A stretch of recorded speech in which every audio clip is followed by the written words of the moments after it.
റോഡരികിലെ മാലിന്യ പ്രശ്നം എങ്ങനെ പരിഹരിക്കാമെന്ന് കാട്ടിത്തരുകയാണ് പത്തനംതിട്ട ചാലപ്പള്ളി സ്വദേശികളായ ദമ്പതികൾ.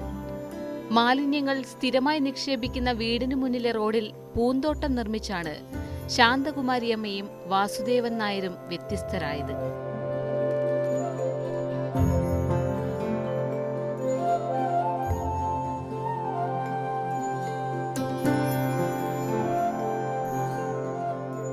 ചാലപ്പള്ളിയിലെ വാസുദേവൻ നായരുടെയും ശാന്തകുമാരിയമ്മയുടെയും വീടിനു മുന്നിലെ റോഡരികിലാണ് ആരെയും ആകർഷിക്കുന്ന മനോഹരമായ ഈ പൂന്തോട്ടം.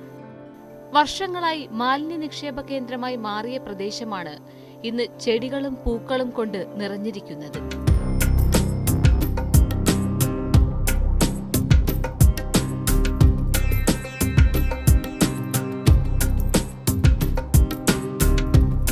റോഡരികിൽ സാമൂഹ്യ വിരുദ്ധർ സ്ഥിരമായി മാലിന്യം തള്ളിയതോടെയാണ് പരിഹാര മാർഗമെന്ന നിലയിൽ പൂന്തോട്ടം എന്ന ആശയം വന്നത്.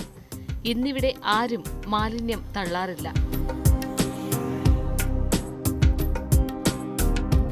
മനോഹരമായ പൂന്തോട്ടങ്ങൾ കാണുമ്പോൾ വേസ്റ്റ് വലിച്ചെറിയുന്നവർ ഒന്നടയ്ക്കും. അവരതിലേക്ക് വലിച്ചെറിയുവാൻ അവർക്ക് മനസ്സ് വരില്ല.